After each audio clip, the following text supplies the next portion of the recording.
You are listening to the smartsocial.com podcast. We are April and Jennifer. Today we will be discussing feeling normal if your screen time rules have changed these past months. Smartsocial.com helps parents keep their kids safe on social media so they can someday shine online. Please be sure to subscribe to this podcast to get our weekly resources. Enjoy the show. Hey, Jennifer. Hey, April. How's it going? Great. How are you? We're doing great over here. It's a pretty rainy day, but we're good. Yeah. Oh, that's nice that you have rain. we get rain a lot in Kentucky this time of year. Yeah. You can tell from an Arizona girl, I'm like, you have rain? That's funny. That's great. So tell me what's up. Did my kids just finish school? What about you? Are we done? Oh, you're done.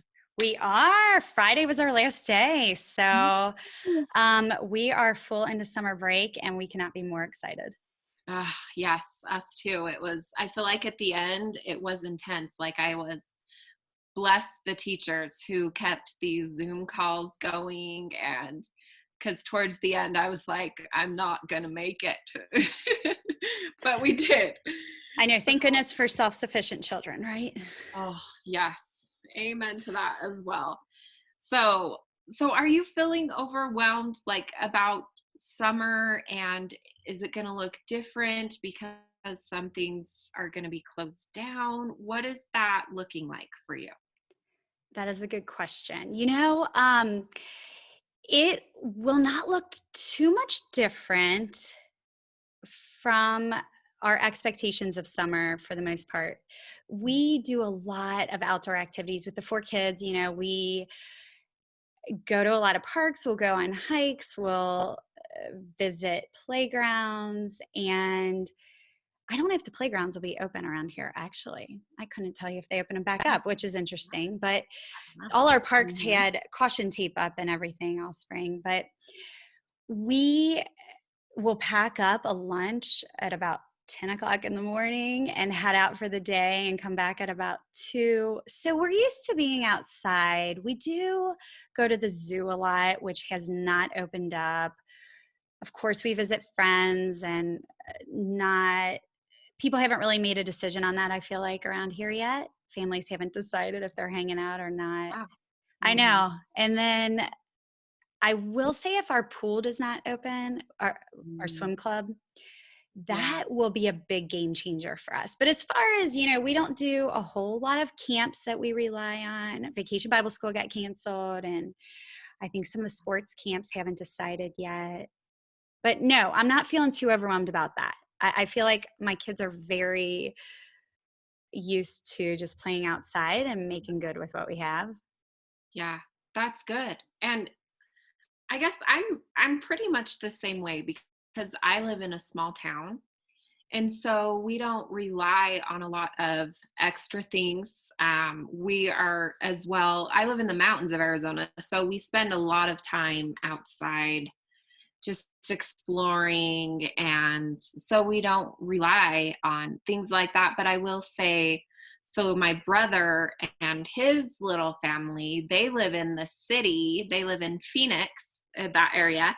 And this time of year, it can be like 110 there in July, right? And so they rely on things like they take their girls to the mall, and they have like these play areas, and they have like the indoor trampoline places. And so for them, and swimming. So for them, if a lot doesn't open back up, they're stressing a little bit. Yes, I didn't think of the places that are going to have tremendous heat like that, where you have to get out of it. Yeah. So my heart goes out to those parents that are in the cities and that can't, that don't have a lot of just outdoor resources and that rely on all of these things. They're really going to have to get creative, and bless them. I agree. So I think that brings up a really good topic that you talked about in the intro is the thought of, yikes, pretty sure I have messed up our screen rules a little bit, or in the words of my 4-year-old, a lot bit. So let's talk about that. Yeah. Yeah. Oh my gosh. I love that because it's been a lot bit over here, let me tell you. And with my friends, it's been a lot bit as well. So I've had a lot of families that have just, and friends that are like, well, we were doing really good. And then there was a world pandemic and all those rules just kind of flew out the window. So, but I shared in our last episode about how it looks in my family quite a bit, but I haven't asked you yet. What does it look like in your house? Like, what does screen time look like for your family? So that's a good question. Yeah, we have been fortunate at this point. My oldest is 12 years old, and we have not had any reason to really have a battle with screen time up to this point in our lives, thankfully. Yes. And screen limits for us have just been a way of life versus rules per se. Mhm. And mostly because we haven't given them to them. We made a choice not to give our kids handheld devices. So Mhm. it became a non-issue. Now we do have the screens that we have always battled, if you would say, or had to set the limits on are our one TV in our family room. We Mhm. do have a TV in the basement. It's an unfinished basement though, which makes a difference because it's not Yeah. inviting our kids down there to hang out all the time. And that Mhm. has a Wii system on it. But my oldest are 3 girls. And so I think that's the video game thing is very different for girls. We have Mario Sure. Kart, Pac-Man, some sports games. Mhm. So they're not always down there. And then we have our desktop computer is in our main area in our kitchen. And as my husband always says, feed the hamsters in the back of the computer because it runs so slowly. So if you really don't want screen issues to be a problem, get a really slow working computer. It helps. That's brilliant. Actually, that is brilliant. But I will say, screen time has definitely changed dramatically in our house to Yeah. bend our rules a lot bit in the last few months as well. Yeah. And so in your house, your oldest is only 12. So Mhm. you're not battling like a smartphone yet with any of your kids or like so and you don't have gamers. Your oldest 3 are girls. So I love that you have your computer in your family room or at your dining room table. Where was? It's in our kitchen, but our kitchen's right next to Okay. our family room, so Mhm. it's right there. Yeah, Yes. so it's in one of the open areas where everybody's at. I love all that. I think that so but your family, like, do you see, are you reaching for those things more these days than normal? Well, yes. So Mhm. our okay, so let me back up. You Sure. asked me how our screen times are. Those were just the screens that we've always dealt with for the Yeah. last years of our parenting. Mhm. And TV is always an issue, of course, but it's Right. very different than the addictive nature of an iPad and a phone, which you could Sure. talk a lot about. Sure. So I will say that at Christmas, I got a new phone and we kept my iPhone. My oldest is in 7th grade. She's going to need a phone Right? soon. It's Yeah. inevitable. And so we kept it and put a phone number on it and didn't tell the kids right away. And then we pulled it out and told them that it was the family phone for when they were at an after school activity and needed it or something. My daughter had a lot of play practices in the winter, and so it became useful for her and up until March. So they were using this to kind of text us, and Matt and I might we have a house phone still also for the reason of not needing to give our kids a cell phone. But if we Right. went out, we'd leave our older one. And if she didn't want to call us, we all know texting's easy. They'd text us from it, Yeah. that sort of thing. So it was a common thing for the last couple of months prior to the everything that happened starting in March. Well, then when our teaching all went virtual, here's what happened for our family. And I say this because this is real, and we're a family that had limited screens because that was just how we lived. We didn't introduce them as a regular thing. Sure. Yeah. But here's what happened. We have 3 kids who need to get on their classroom Zoom calls, right? They need to do my 7th grader did every single assignment online where she had to do Google Docs and get them back. So I actually ended up setting up emails for my 2 daughters because they had their school email, but it was different the way they could access it. And then my husband had a couple iPads for work. That sounds random, but when they update his system, they'd let him keep their old one anyway. Mm-hmm. We pulled out 2 iPads. We had the phone. So all of a sudden, we had all these screens being used in our Yeah. home for our kids. Mm-hmm. But here's the cool thing is that they actually made that time better for everybody. Screens are not a bad thing. That's why we're all here. We're just here to talk Yeah. about using them Mm-hmm. smartly, right?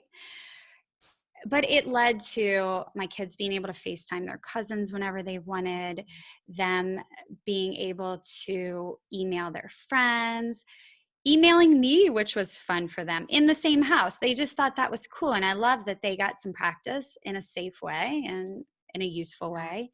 And then my Mm-hmm. kids would use the iPads and go to this website that's really great. It's called Draw So Cute or Art Hub. Oh.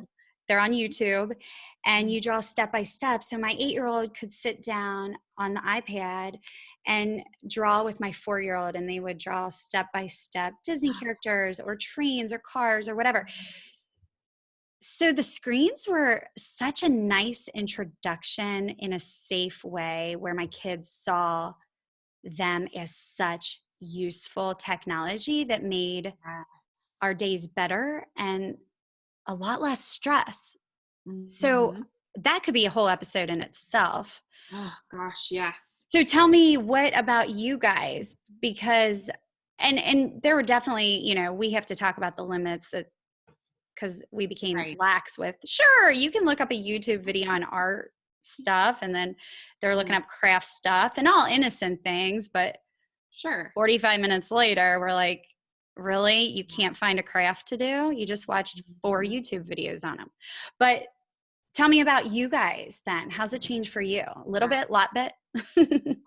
A lot bit, and I'm gonna start using that term. I'm stealing it from your 4-year-old. I hope she doesn't he, mind.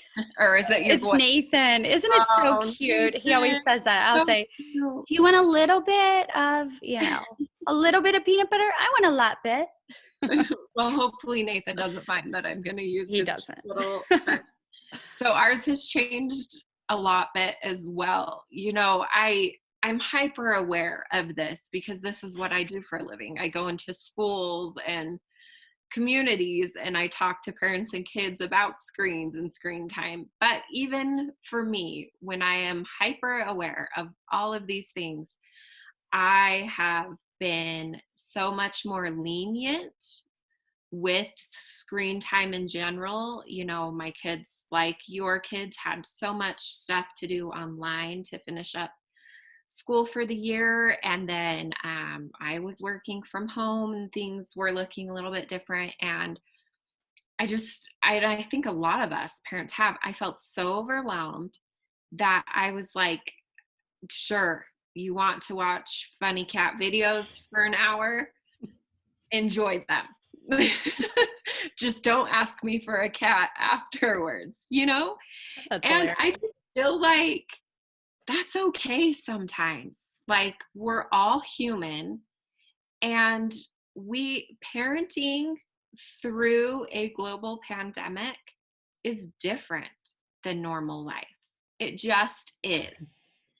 And so I feel like it's important that we give ourselves a lot of grace, and but that we also know that even if we have gotten a little bit off the path or a lot bit off the path, we don't have to stay there. We can always come back around. We can always be tweaking things and figuring out things as we go. And so, but there's been a lot of days where I've had to be like, okay, like I've said yes too many times today. It's time to say no a couple times. So that makes me think of a story. There was one day, it was a beautiful day. Matt's job has been not very existent. It's okay. We're thankfully in an okay position, but he didn't have much to do. So he was outside playing with the kids all day, and I was doing stuff around the house, and we forgot about Anna because, four kids syndrome. You forget about one, you don't even notice. Sure.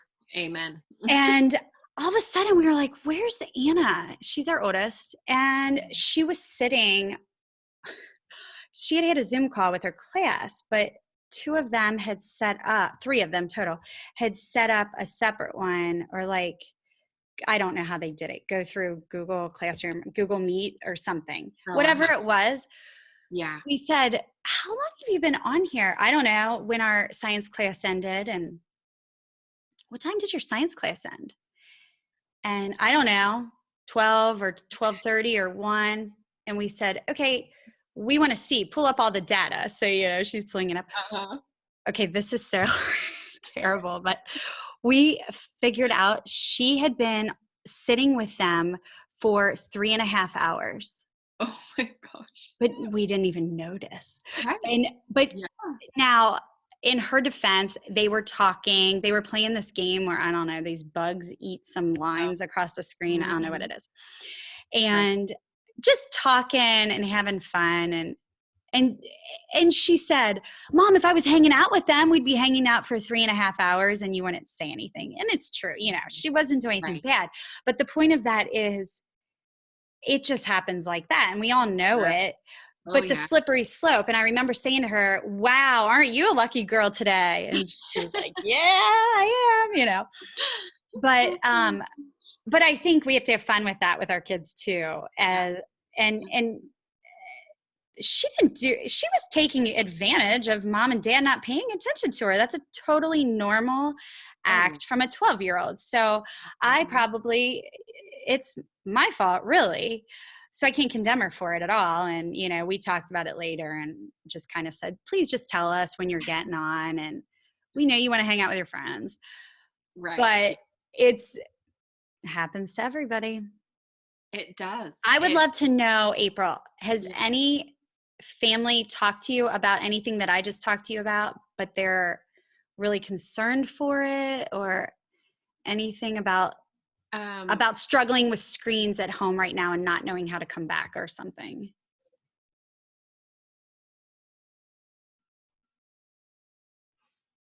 After a presentation, I had a mom come up to me and she said, I'm so embarrassed to tell you this, but she said, my 4-year-old has been spending at least 7 hours a day on his iPad.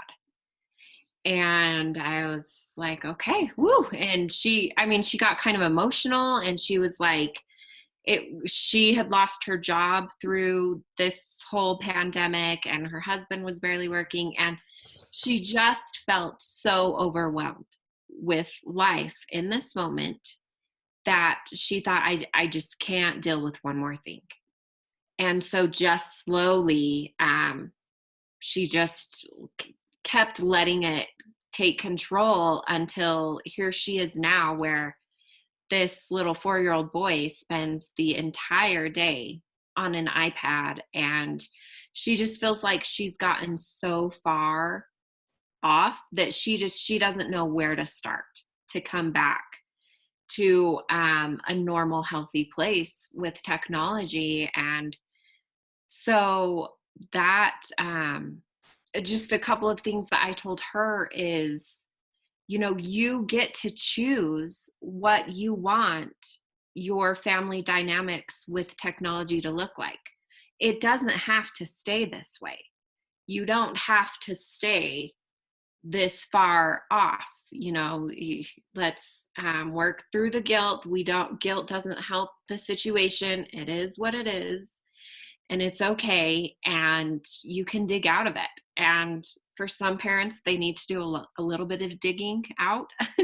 And for some, it's a lot, like this mommy who I appreciated her realness. I mean, how hard is that to come up and admit, like, yeah, my 4-year-old's been spending 7 hours a day on an iPad.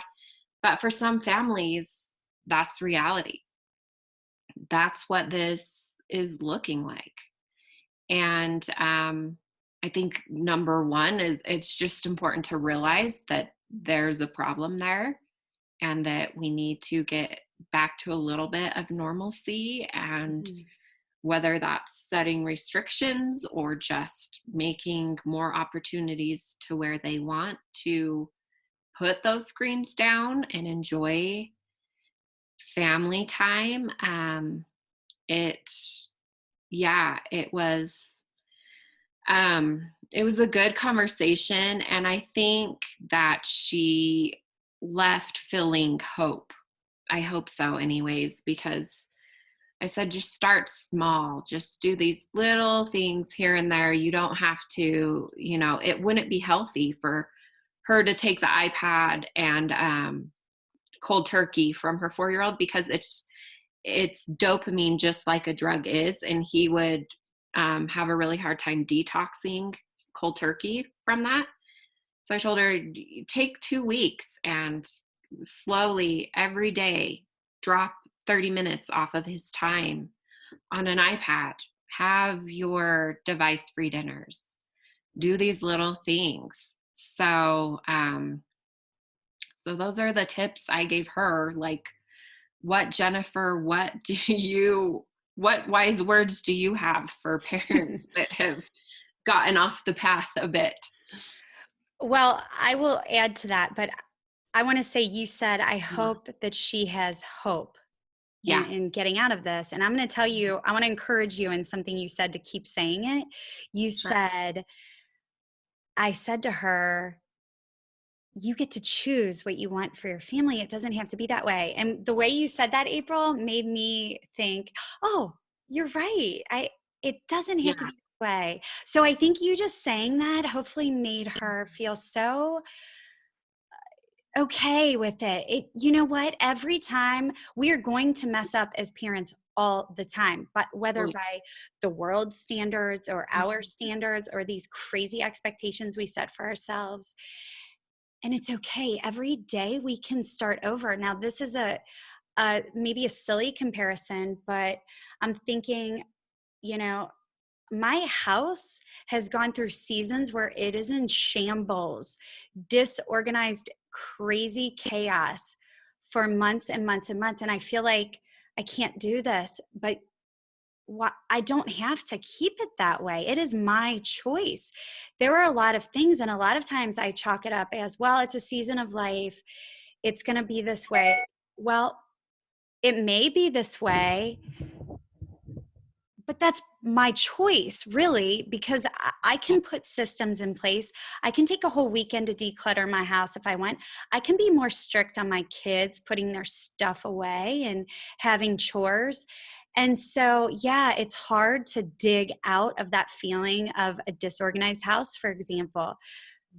But there is hope in it, and it's not in a shameful way, like, oh, it's my choice. I guess if you're not going to do it, then you're a bad parent. It's not that. It's just, Yeah. it feels like a hopeful way of me knowing that I can change the outcome of how I want our family to be. And by the way, that's on my heart because the past year I have felt this massive reorganization in our house and systems and things. And I'm not starting a podcast on that anytime soon because I have not mastered that. But I do feel like it's something I really had to come to terms with and change the outcome for our family on that. I think it'd be cool if we shared some things right now that would let our listeners really walk away with some tangible things. So I want to go back to yours. Well, you just asked me, so I guess I'll add something. One thing that I do that is easy. It sounds silly, but I have a sign. It's just a piece of filler paper that's folded up. One side says opened, one side says closed. And I literally hang it over our TV. Oh, I So love that. it just keeps them from, Mom, can I watch a show? And they're only doing it when they're bored. So, and I have some tips for that as well. Mhm. But then they automatically know, shoot, Mom, close the TV. Yeah. Which such a simple thing, but I mean that it's so helpful though to keeping that screen time under control. Yeah, it does help. And it's a little thing where, or they might know, oh, Mom's in her mood, don't mess with her. So I Take want a to hear, I want to hear a couple tangible things. Let's talk about that preschool or early elementary age, because those kids are just getting sucked into little right. preschool shows pretty easily and things like that. Hmm. Can you give some advice towards that? Yeah, and as moms, like, let's be real, it is just easier to hand over an iPad with Peppa Pig.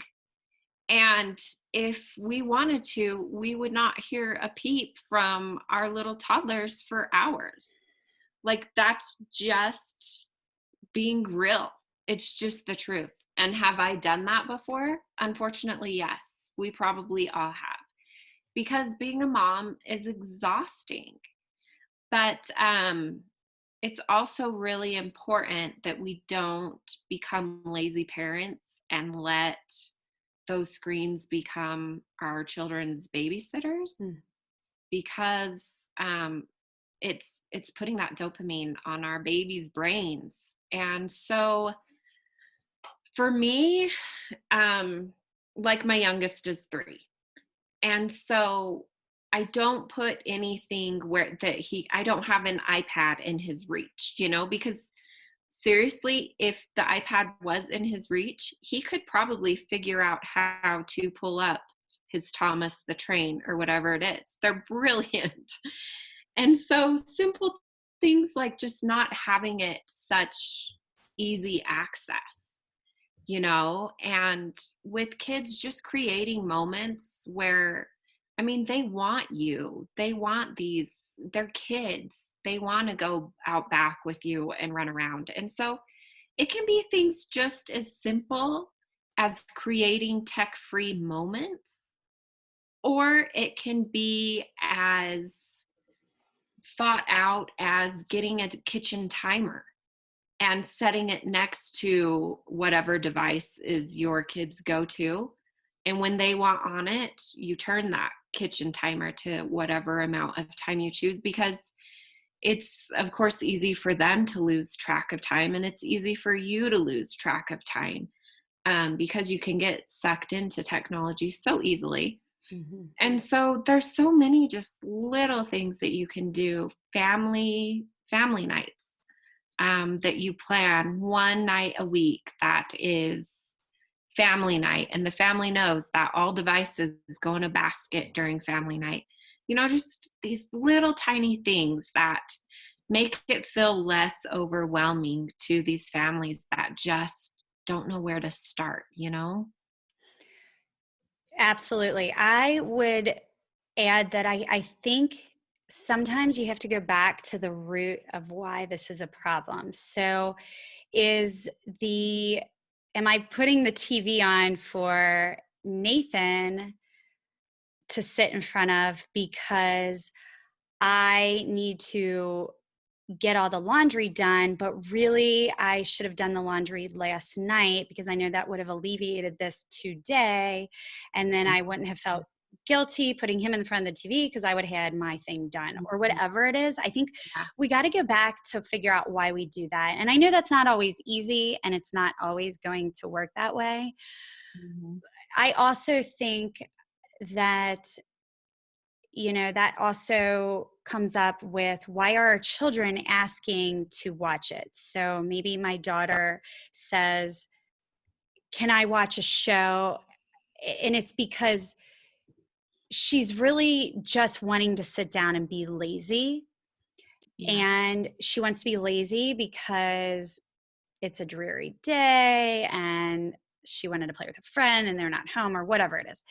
But I Right. know that research proves and personal experience proves that if you get some exercise in, you don't feel as lazy. So maybe I say, you know what, you have to go ride the bike around your bike around the neighborhood for about 30 minutes.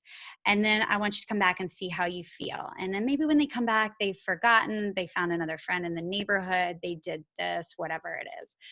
And another thing I do is, we all have to give our minds a break. So those are good mental breaks. But I'll say to some of my children sometimes is, why don't you do something to earn that and then come back and say, hey, mom, go look at the laundry room. I folded everything. Can I watch a show? I said, how can I turn that down? But they're good conversations because it teaches our children that you earn a reward if you want it. You also can step up and make a decision to help someone without being told. You can learn that you have to work in this home and you don't always have to be asked to do it. Things like that. I think by weaving that into the conversation, we are teaching them so many more values and letting them have more control over their screen time because they realize, they get to make more adult decisions and then Right. see what the consequences are, good or bad, out of it. I think that's always a good way. And the other thing is, when I said see where these times are showing up, is there a lot of dead time in your day? This time that's kind of not filled with anything. I don't think our kids have to be super scheduled or anything like that, but do you see that time right after dinner where everyone's eaten and you're kind of cleaning up the table, is that a time where everyone seems to dissipate and scatter and you find them on a Yeah. screen? Is that because they're not being paid attention to or because everyone's busy? Whatever it is, maybe that's the time then, ooh, I got to be proactive and handle this objection about the screen thing before it gets here. And we're going to fill this time with a family walk or whatever it is. Yeah. You said that too, filling it with family time is just, sit down and do game night, sit down and plan out, I don't know, the next remodel thing you want to do in your house or whatever, just a fun family meeting type of activity. Right. Yeah, I love that. I think it is just a lot of little things. And I think we've both discovered that it's not a hard line that this is what it looks like and this is what it's going to look like for the next 18 years. It's a lot of give and take and seeing, well, this works good, but we need to tweak this, and a lot of learning as you go and mistakes. I think that's just motherhood in general. Yes, it is. And I think going into the summer, coming out of this time period where we think, Mhm. yikes, I bent the screen rules a little bit or a lot bit, is give yourself grace. It's okay. You're Yeah. fine. You did not fail in the middle of the global pandemic because you let your kid watch too much of a screen. It's okay. You can come back from it. And I think start with a family meeting, talk about it, let them know, hey, I feel like I have kind of failed at watching you do this. And let me tell you why. And I'm not proud of that decision, but let's talk about this and see how we can all come back on track. So I think starting with that. And I also think one quick way we can all feel better is if we can't limit the screen time right away, what would combat that? Well, it would be good quality face to face time, right? So maybe Yes. make a point in the next week to have 30 minutes of focused time with your child. If you have more than one, do it with each and schedule it. And it's 30 minutes where you just say, hey, you get me.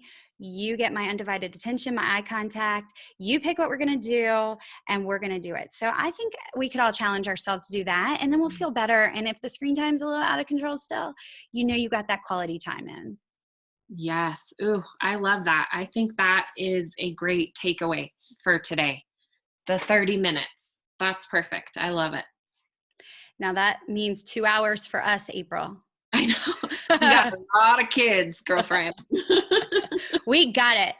All right. Thanks everyone for joining us today on the smartsocial.com podcast. Click the links below and get your free trial of our VIP Very Informed Parent membership program with our 30 plus workshops designed for parents and students. The smartsocial.com VIP membership helps parents be informed so they can keep their kids safe on social media so they can shine online.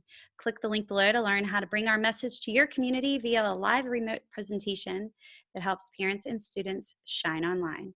If you found this podcast interesting, please be sure to subscribe and leave us a review so we can share with other parents and educators. Tune in weekly to be the most informed parent on the block. You can learn more at smartsocial.com. Thank you for listening.